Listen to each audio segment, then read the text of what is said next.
Volley Mania, halo selamat datang kembali di channel YouTube Pengabdi Volley. Gimana teman-teman semua kabarnya? Gimana melihat pertandingan demi pertandingan yang sudah berlangsung atau sudah diselesaikan sepanjang Proliga 2025 ini sampai seri di Malang kemarin?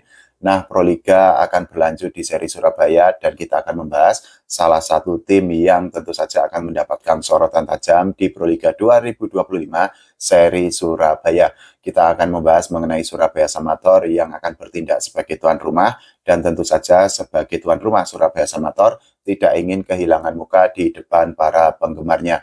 Pertandingan antara Surabaya Samator melawan tim lain di Proliga seri Surabaya itu akan menentukan langkah untuk mendapatkan tiket ke Final Four.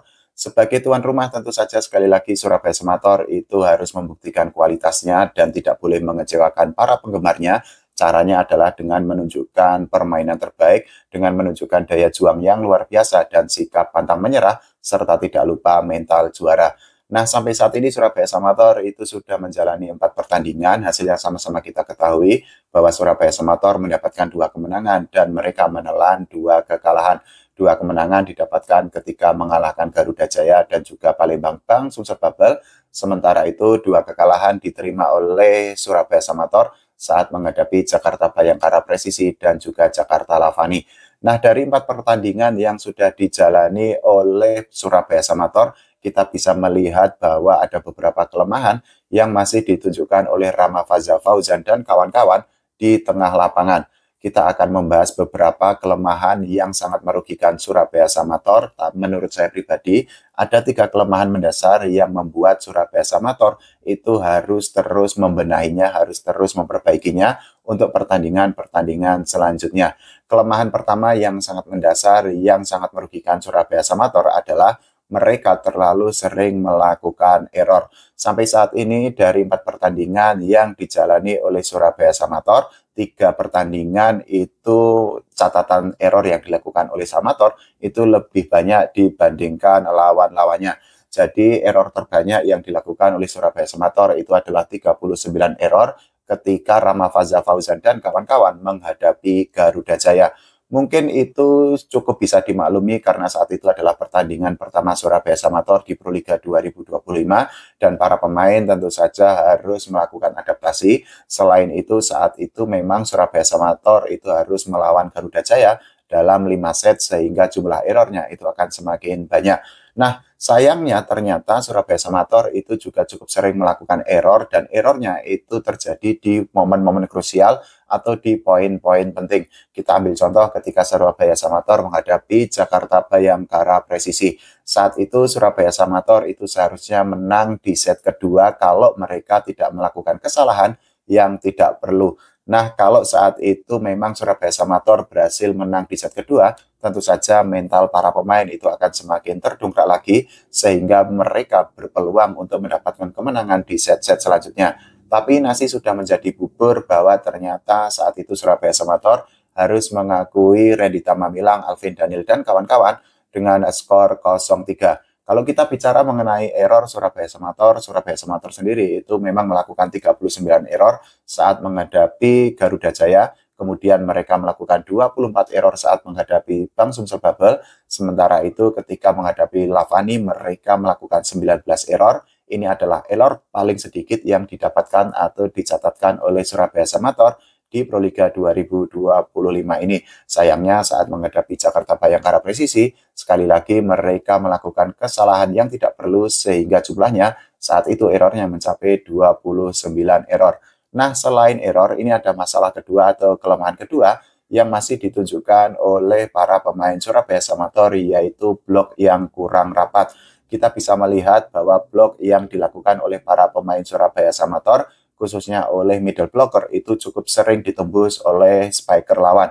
Nah, hal itu semakin parah ketika Surabaya Samator itu menghadapi spiker yang memang tingginya sangat menjulang. Hal itu sudah terbukti ketika Surabaya Samator itu harus menghadapi Jakarta Lavani yang saat itu Surabaya Samator dikalahkan dengan skor 0-3. Saat itu saat itu spek-spek yang dilakukan oleh para pemain Jakarta Lavani seperti Renan Buyati, kemudian Taylor Sander dan lain sebagainya itu sangat sulit untuk dibendung oleh middle blocker dan juga para pemain Surabaya Samator lainnya. Nah, dari 4 pertandingan yang sudah dijalani oleh Surabaya Samator, 3 laga lainnya memang Surabaya Samator itu memang bloknya atau perolehan poin dari bloknya itu memang lebih unggul dibandingkan lawan-lawannya. Kalau kita bicara mengenai statistik, memang saat menghadapi Garuda Jaya, saat itu Surabaya Samator itu berhasil menciptakan 10 poin dari blok, sedangkan Garuda Jaya cuma 8. Ketika menghadapi Bang Sumsel Bubble, saat itu Surabaya Samator mendapatkan 15 poin dari blok, sedangkan Sumsel Bubble itu cuma 10 poin. Nah, saat menghadapi Lavani, sekali lagi ketika menghadapi pemain yang tingginya sangat menjulang dan memiliki kemampuan sangat baik, Surabaya Samator itu sangat keteteran, dan saat itu Teddy Oka dan kawan-kawan itu cuma mencetak 2 poin saja dari blok, sedangkan Jakarta Lavani bisa mendapatkan 12 poin. Sedangkan saat menghadapi Jakarta Bayangkara Presisi, blok atau poin dari blok yang didapatkan oleh Surabaya Samator itu mencapai 6, sedangkan Jakarta Bayangkara Presisi itu mendapatkan 5 poin dari blok. Nah, hal itu menjadi bukti bahwa Teddy Oka sebagai middle blocker utama di Surabaya Samator membutuhkan pemelapis yang sepadan sehingga dirinya atau sehingga Surabaya Samator itu bisa untuk membendung serangan-serangan dari lawan. Surabaya Samator sendiri membawa 4 middle blocker ke Proliga 2025. Selain Teddy Oka, ada Rambu Kinantaka, kemudian ada Reza Dwi, dan juga ada Ega Yuri. Tapi harus diakui dari 4 middle blocker yang dibawa oleh Surabaya Samator di Proliga 2025, memang hanya Teddy Oka yang memiliki pengalaman paling panjang dan paling siap untuk berlaga di Proliga, sedangkan pemain lain membutuhkan waktu untuk menempa mental, untuk meningkatkan kemampuan dan juga untuk mengasah permainan mereka di tengah lapangan. Nah, kelemahan ketiga yang dimiliki oleh Surabaya Samator itu adalah dari sisi komunikasi dengan pelatih. Kita ketahui bahwa Surabaya Samator di musim ini memang mendatangkan pelatih asal Kuba, yaitu Rodolfo Luis Sanchez. Sayangnya memang tidak ada translator atau tidak ada penerjemah yang ada di Surabaya Samator, sehingga hal itu menimbulkan kesulitan tersendiri bagi para pemain lokal untuk berkomunikasi secara langsung mengenai taktik atau mengenai instruksi yang diberikan oleh Rodolfo Luis Sanchez.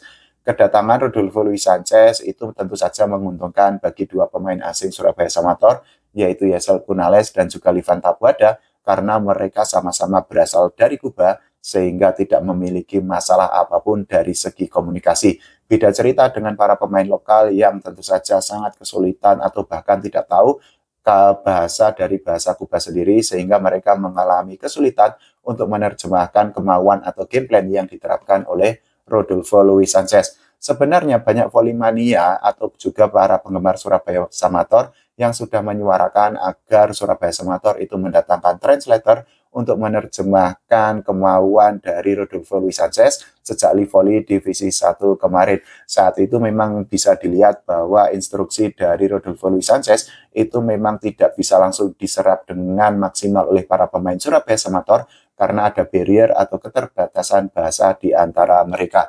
Nah, kalau menurut teman-teman semua, bagaimana mengenai permainan Samator dan juga kelemahan yang masih ditunjukkan oleh Samator? Kita doakan agar Samator itu mendapatkan hasil terbaik, agar permainannya bisa improve lagi, bisa berkembang lagi.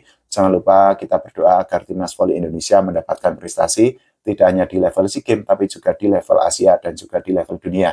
Oke, terima kasih. Sampai jumpa.